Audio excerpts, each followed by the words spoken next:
এই রকম রুই মাছের মাথা দিয়ে আলু দিয়ে ঝোল থাকলে পরে আর কিছুই লাগবে না।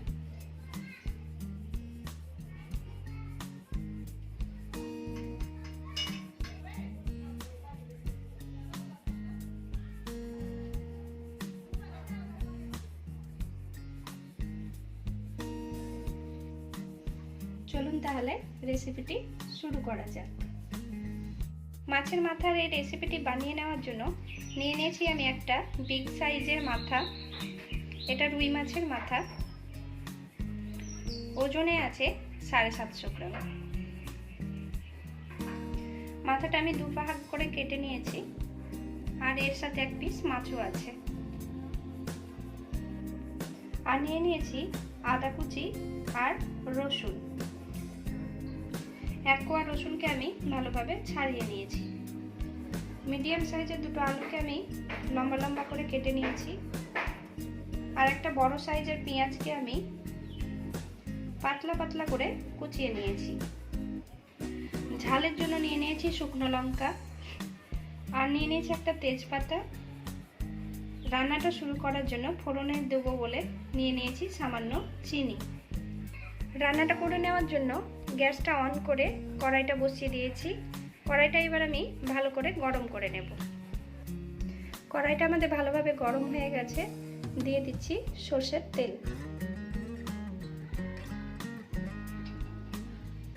তেলটা একটু বেশি দিতে হবে, যেহেতু বড় বড় মাথা।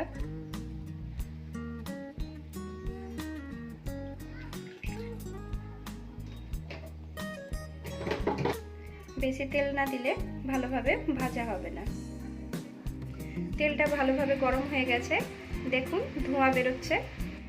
এবার দিয়ে দিচ্ছি মাছের মাথাটা।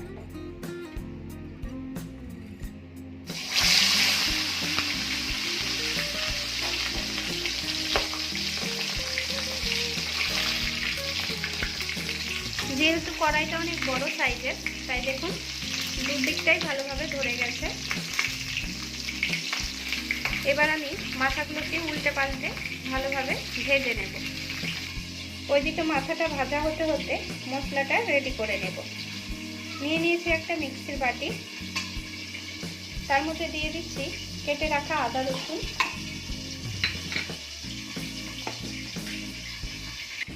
ঝালের জন্য দিয়ে দিলাম 4টা শুকনো লঙ্কা। একটা লঙ্কা আমি বাড়িয়ে নিয়েছি, আপনারা আপনাদের পছন্দ মতো ঝালটা দিয়ে নেবেন। আর দিয়ে দিচ্ছি 1 চামচ জিরে গুঁড়ো, আপনারা গোটা জিরেও ব্যবহার করতে পারেন। এবার আমি অল্প জল দিয়ে মশলাটা মিহি পেস্ট করে নেব।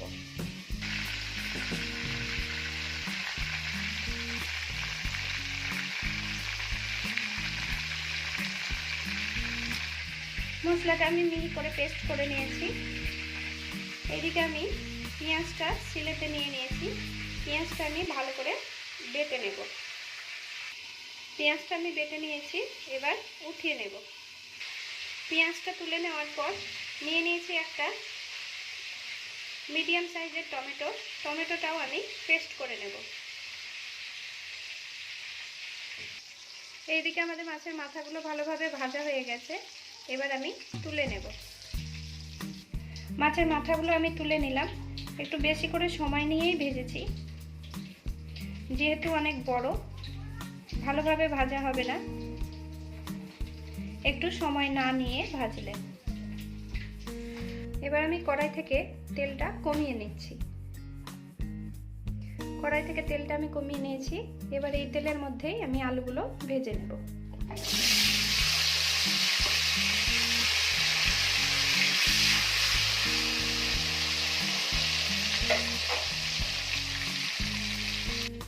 টমেটোটাও আমি বেটে নিলাম। আলুটা আমাদের ভালোভাবে ভাজা হয়ে গেছে। এর মধ্যে দিয়ে দিচ্ছি আমি একটা তেজপাতা, সামান্য চিনি,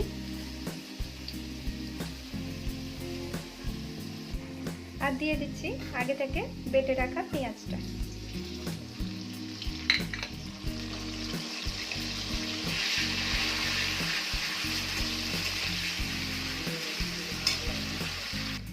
পেঁয়াজটা লাল লাল করে ভাজা হয়ে গেছে।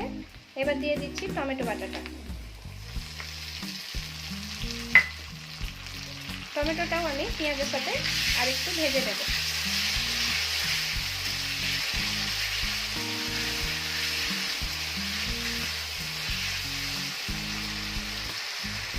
টমেটোটাও আমি পেঁয়াজের সাথে ভালোভাবে ভেজে নিয়ে নিচ্ছি। এবার দিয়ে দিচ্ছি গুঁড়ো মশলা গুঁড়ো, দিয়ে দিচ্ছি 1 চামচ হলুদ গুঁড়ো আর 1/2 চামচ লঙ্কা গুঁড়ো।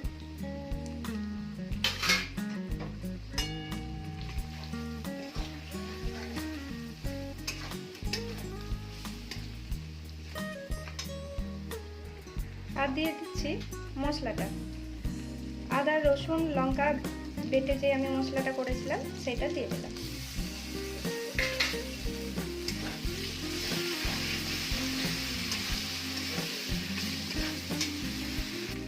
মশলাটা একটু বেটে নিয়ে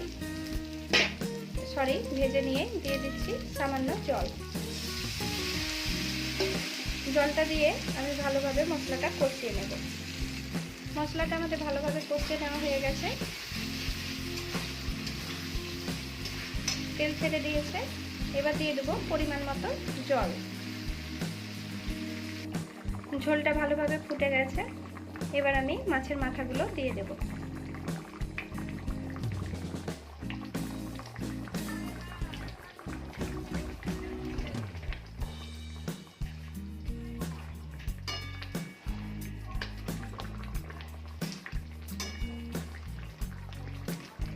রান্নাটা আমাদের অলমোস্ট ডান।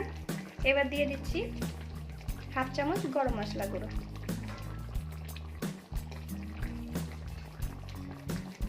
আর হ্যাঁ, লবণটা আমি স্কিপ করে গেছিলাম, যখন আমি মশলাটা কষাচ্ছিলাম তখনই দিয়ে দিয়েছিলাম, আপনাদের দেখানো হয়নি।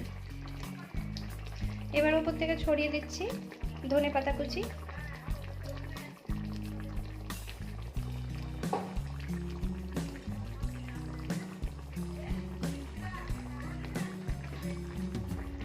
তাহলে আজকে এই পর্যন্ত। রেসিপিটি ভালো লাগলে চ্যানেলটি সাবস্ক্রাইব করে দিবেন, বন্ধু বান্ধবদের মাঝে শেয়ার করে দিবেন, আর কেমন লাগলো তা কমেন্ট করে জানাবেন।